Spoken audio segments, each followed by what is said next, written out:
Peace, family. This is Mama Kia, and I am coming to you today from the beach. You see the waters? It is Tuesday. I believe this is September the 13th, and Monday, I'm sorry. The reason why I decided to come to the beach today is because it's my happy place. And I often talked about how people should do whatever brings them joy and do it as often as they can, because when you do whatever brings you joy, that will bring more joyful experiences into your life. So another reason why I'm here is because it made me think of Yemenya, and people have different names for her, but she's a goddess that lives in the sea. And I think it's important to talk about her because I was thinking about why it is that so many of us ladies are resting in our masculine energy, which is good actually, to rest in your masculine energy, because you need masculine energy in order to get certain things done, in order to sometimes handle your business and make people understand that, you know, you're not to be walked over. However, we need balance. And what I notice is that a lot of us don't necessarily have much information about our feminine energy. So I've been asked a lot, like, why do women not seem to understand that we have a feminine side, a soft side, a gentle, loving side? And even if we understand that, we have a tendency not to rest in our feminine energy. So let's take a walk, because the water is loud. I love that too. She's emotional and loud like women. But one of the reasons why we women aren't comfortable resting in our feminine energies is because a lot of us have had to be masculine. You know, we've had to work, or we decided to work, and working outside the home usually entails working with men. It entails having a desire and urgency, sense of urgency to move up the ladder, right? And so that would mean you need to be in your masculine energy. And because of that, you know, we've kind of lost to some extent that ability to be gentle and nurturing. And I don't want to say we've lost it, but we're not as balanced as we could be, because we are loving to our children and to the men of our affection, or our husbands and companions. But I want to talk to you about something a little deeper than that. One of the main reasons that I feel that we have not tapped into our feminine energies is because we don't have an image of a female expression of God. So I want you to think about that for a minute. We don't have an image of the female expression of God. Of course, we have mothers, we have grandmothers, we have aunties, you know, we have mentors, women to whom we look up, you know, for guidance and comfort, reassurance and lessons. But in terms of what God looks like, for most of us, that's male, it's masculine.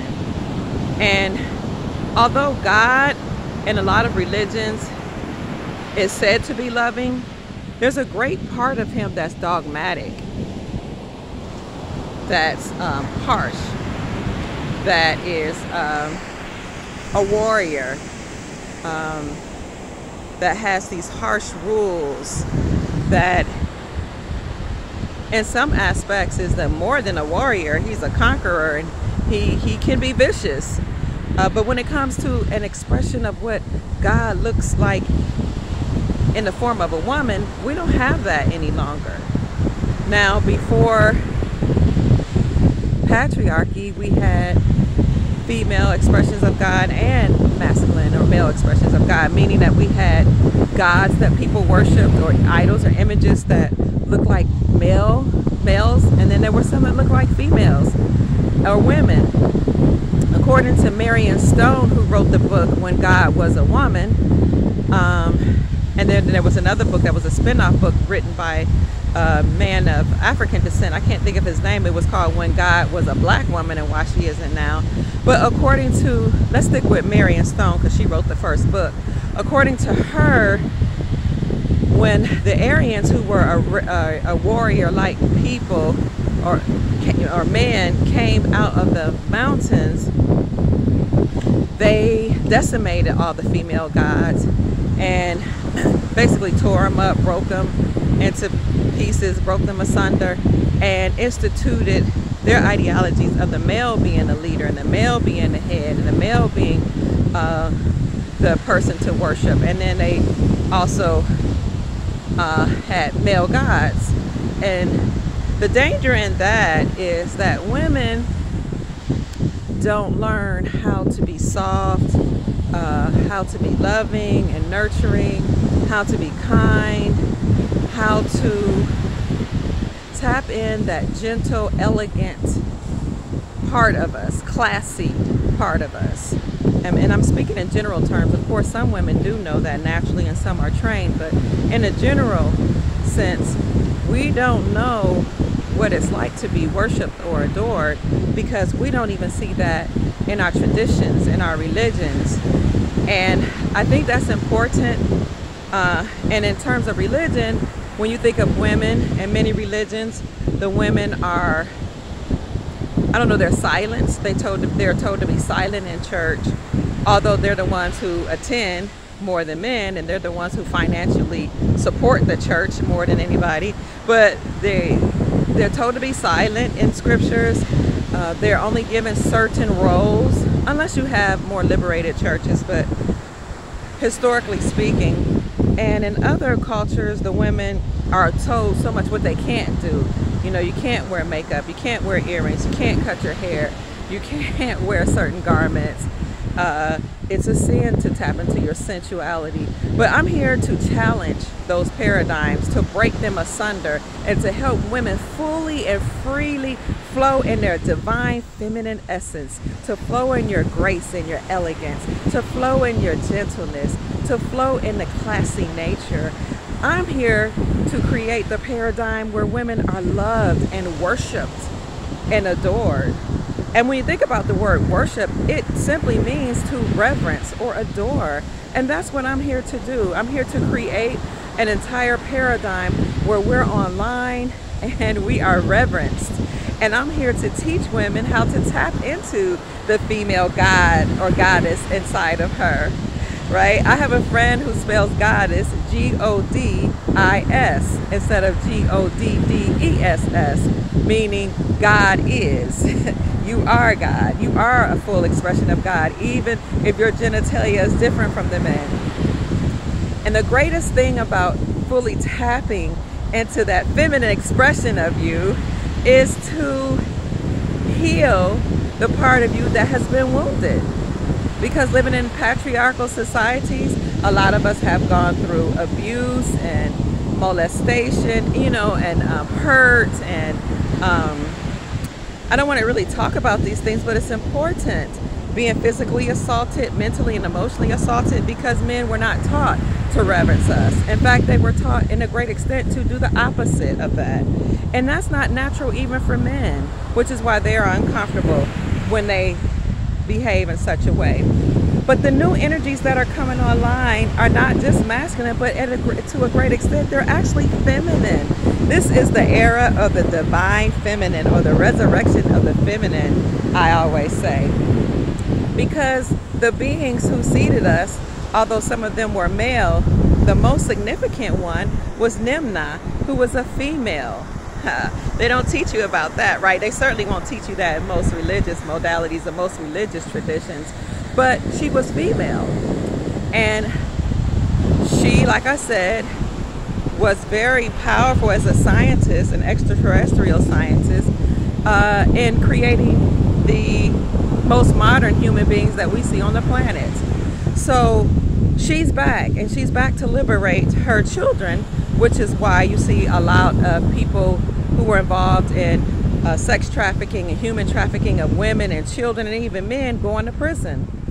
Because it's our time. It's the woman's time Nimna, or the Great Mother, has come back to exact vengeance on those who have hurt and wounded her expression of her children, the image of her, the women, the image of her.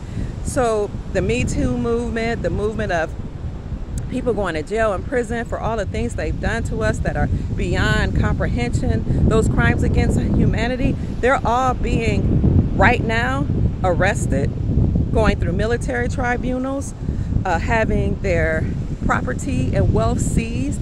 And that's why President Donald Trump came up with Executive Order 13818, which seized the property of those who were involved in crimes against humanity, like human trafficking and child sex trafficking. People don't want to talk about that because they don't want to tell the truth about what's really going on. They want to keep us in the dark, but I'm going to bring it to the light.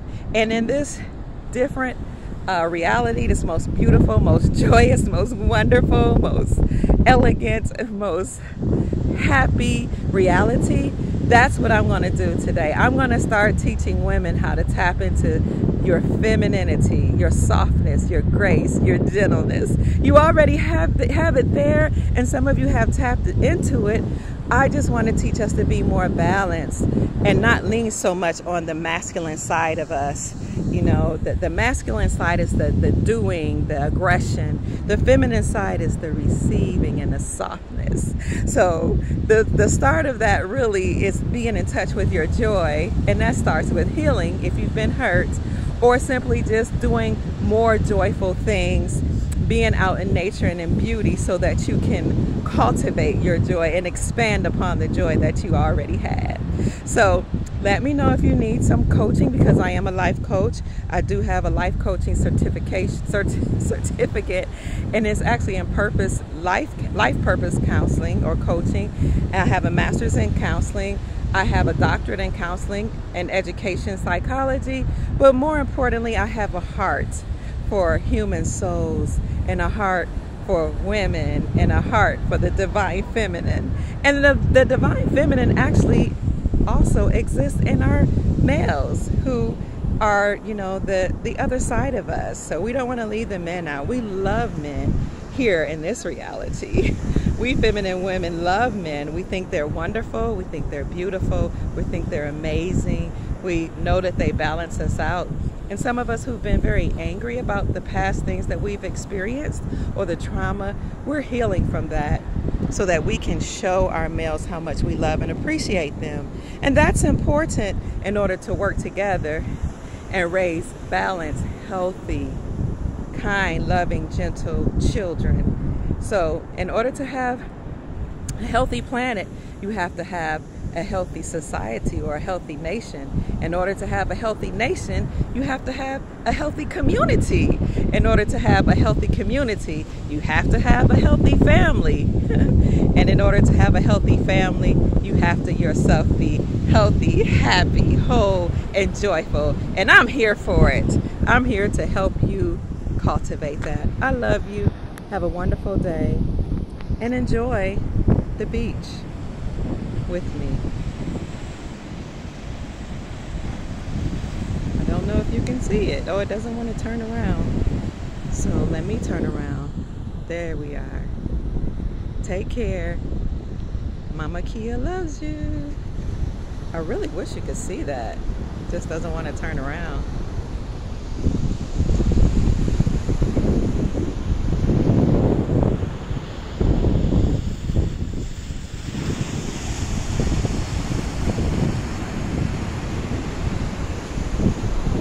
Can you see that? I hope you've enjoyed me talk about the divine feminine. Let's bring her back.